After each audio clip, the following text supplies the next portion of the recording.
வணக்கம். இது சக்தி இந்தியாவின் குரல்.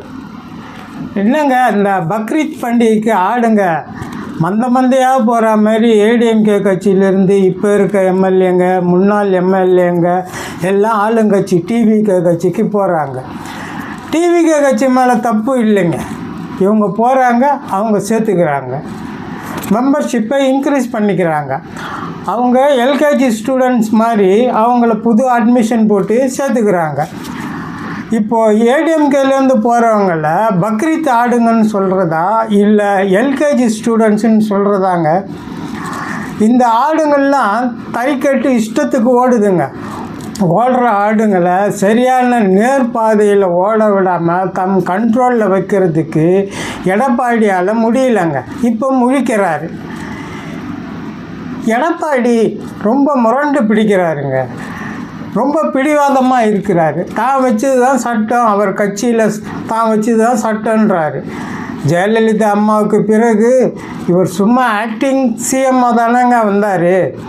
இவர் சிஎம் கேண்டிடேட்டாக நின்று ஜெயிச்சு வரலிங்களே. ஒரு ஸ்கூலில் ஹெட் மாஸ்டர் ட்ரான்ஸ்ஃபர் ஆகி போயிடுறாரு, இல்லைன்னா ரிட்டையர் ஆகிறாரு, போயிடுறாரு. அப்போ என்ன பண்ணுவாங்க, ஒரு அசிஸ்டன்ட் ஹெச்எம்னு இருப்பார், அவர் ஹெச்எம் இன்சார்ஜாக போடுவாங்க. அது மாதிரி சிஎம் இன்சார்ஜாக வந்தவர் தானேங்க எடப்பாடி. ஆனால் என்ன பண்ணிட்டார், அவரை பர்மனெண்ட்டு சிஎம்மாக மாற்றிக்கினார். ஓபிஎஸ்ஸை விடலை. சசிகலா அம்மா பெங்களூர்லேருந்து வந்த பிறகு அவங்கள சேர்த்துக்கலை. 2021 எலெக்ஷன்லேயும் ஏடிஎம்கே ஆட்சி தோற்று போச்சு. 2026லேயும் தோற்றுடுச்சு. எந்திரிக்க முடியல. அதிமுகவிலிருந்து நிறைய ஆதரவு, அவருக்கு நிறைய ஆதரவே இல்லைங்க. அதிமுகவிலிருந்து நிறைய பேர் வெளியில் போயிட்டாங்க. இப்போது அதிமுகவின் பலம் ரொம்ப குறைஞ்சி போயிடுச்சு. எம்ஜிஆர் ஜெயலலிதா மாதிரி ஒரு சுப்ரீம் ஹெட்டு இப்போ அதிமுகவில் இல்லை. அதனால் எப்படி இருந்தேன்னா இப்படி ஆயிட்டுன்ற மாதிரி ஏடிஎம்கே தேஞ்சு போயிடுச்சு. கட்சியோட பலம் குறைஞ்சிடுச்சு, ஓட்டு பர்சன்டேஜும் குறைஞ்சிடுச்சு. எல்லாரையும் ஒன்றா சேர்த்து கட்சியை ஓரளவுக்கு ஸ்டெடி பண்ண தவறி விட்டுட்டார் இபிஎஸ். அடுத்தது திமுக மேலேயே நிறைய பழியை போட்டு திராவிட மாடல் ஆட்சி தமிழ்நாட்டுக்கு வரவே கூடாது, வேண்டாம் அப்படின்னு சொல்லிட்டு 2வது இடத்துக்கு தள்ளிட்டாங்க. இப்போது 3வதாக ஒருத்தர்கிட்ட ஆட்சி போயிடுச்சு. மாற்றம் வேணும்னு விஜய் கட்சிக்கு ஓட்டு போட்டிருக்காங்க. என்ன மாற்றம் வரும்னு தெரியலை. இப்போ பாருங்கள், அந்த காலத்திலிருந்து திமுக அதிமுகன்னு மாறி தமிழ்நாட்டில் ஆட்சி செஞ்சுக்கின்னு வந்தாங்க. கடந்த 60 வருஷங்களுக்கு மேலே திராவிட கட்சிகள் தமிழ்நாட்டில் இருந்ததால் பல துறைகளில் முன்னணி மாநிலமாக தமிழ்நாடு இருந்துக்கிட்டு வருது. பல வடநாட்டு நார்த் இந்தியன் ஒர்க்கர்ஸ் இங்கே வேலை செய்கிறாங்க. நிறைய ஃபேக்ட்ரிங்க எங்கள் தமிழ்நாட்டில் இருக்குது.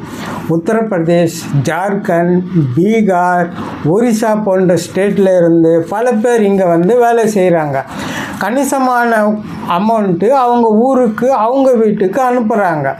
அவங்க பிள்ளைகள் தமிழ்நாட்டில் தாங்க படிக்கிறாங்க. கார்ப்பரேஷன் ஸ்கூலில் தான் படிக்கிறாங்க. இங்கிலீஷ் மீடியத்தில் படிக்கலை, தமிழ் மொழி சப்ஜெக்டில் நிறைய மார்க் வாங்குகிறாங்க.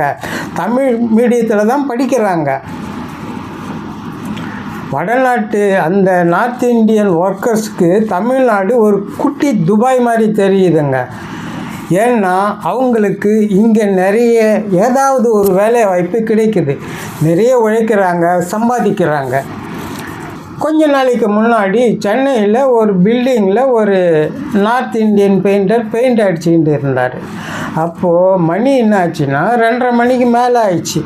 அவர் இன்னும் சாப்பிடாமல் இருக்கிறான்னு அப்படின்னு நினச்சி, என்னப்பா இன்னும் சாப்பிடாமல் பெயிண்ட் அடிக்கிறேன்னு கேட்டதுக்கு டக்குன்னு என்ன பண்ணார்னா, ஒரு பாக்கெட்டில் கையை விட்டு சுருட்டி வச்சுருந்த ஒரு சப்பாத்தியும் இன்னொரு பாக்கெட்டில் கையை விட்டு பச்சை மிளகாய் எடுத்து சாப்பிட்டுக்கிட்டு, இதோ நான் சாப்பிட்டுக்கினே பெயிண்ட் அடிக்கிறேங்கன்றார்.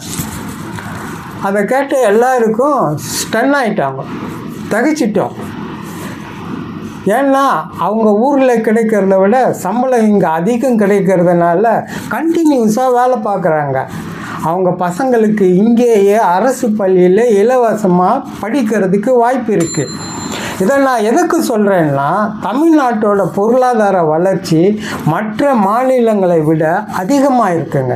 நம் தமிழ்நாட்டின் பொருளாதார வளர்ச்சி என்றென்றும் எத்தனை வருஷங்கள் ஆனாலும் இதை விட இன்னும் முன்னேற்ற பாதையை அடைய வேண்டும். இத்தனை ஆண்டுகால திராவிட ஆட்சிகளுடைய முயற்சி இதுதான். அது நம் மக்கள் கையை விட நம் ஆட்சியாளர்கள் கையில் தாங்க இருக்குது. இப்போது வேற எந்த கட்சி ஆட்சிக்கு வந்தாலும் இந்த வளர்ச்சி தொடர வேண்டும். இதுதான் நம் தமிழ்நாட்டு மக்களுடைய எண்ணம், விருப்பம். நன்றி.